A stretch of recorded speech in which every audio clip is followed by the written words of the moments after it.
Nous sommes contents de vous savoir nombreux sur Guel Afrique Média. Bonjour et bienvenue à suivre ces flashs d'infos.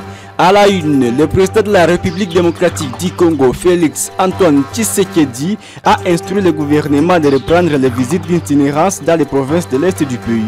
Objectif, concrétiser les engagements pris en matière de progrès social, d'amélioration de la santé publique, de réhabilitation de la voirie urbaine et de développement des infrastructures. Cette décision intervient dans un contexte où les attentes des populations locales demeurent fortes, notamment face aux défis sécuritaires, sociaux et économiques persistants dans cette région. Le chef de l'État souhaite ainsi marquer un tournant dans l'action gouvernementale en mettant l'accent sur la proximité et le suivi des projets sur le terrain.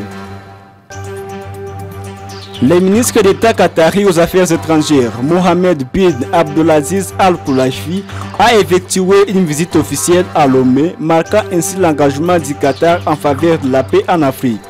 Cette visite s'inscrit dans le cadre du soutien aux efforts de médiation entre la République démocratique du Congo et le Rwanda, des pays en tension depuis plusieurs mois. Le rôle actif du Togo, notamment dans la médiation en cours entre Kigali et Kinshasa, a été au cœur des échanges.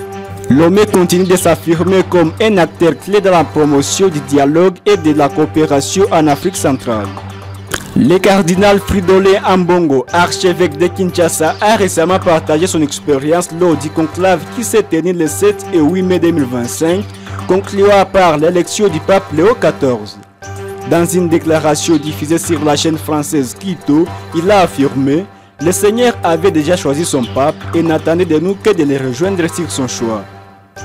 Cette déclaration reflète une perspective théologique selon laquelle l'élection papale est guidée par la volonté divine, les cardinaux étant appelés à discerner cette volonté plutôt qu'à imposer leurs propres préférences. Le cardinal Ambongo a également souligné la cohésion et l'unité qui ont prévalu au sein du conclave, affirmant qu'il n'y avait pas d'agenda caché, mais plutôt une convergence vers les choix inspirés par Dieu. Le colonel Nsabimana Samuel, officier G5 de l'armée révolutionnaire congolaise ARC, affilié à l'AFC M23, a lancé ce vendredi 9 mai 2025 un ultimatum de 7 jours aux éléments de FARDC et aux miliciens Wazalendo retrachés dans les territoires de Walungu dans le site Kivu. Il exige qu'ils déposent leurs armes avant la fin de ces délais, faute de quoi l'ARC procédera à leur traque et capture avec toutes les conséquences que cela impliquerait. Il a ajouté que, contrairement aux efforts gouvernementaux et aux milices locales, les troupes de l'ARC sont bien formées et préparées.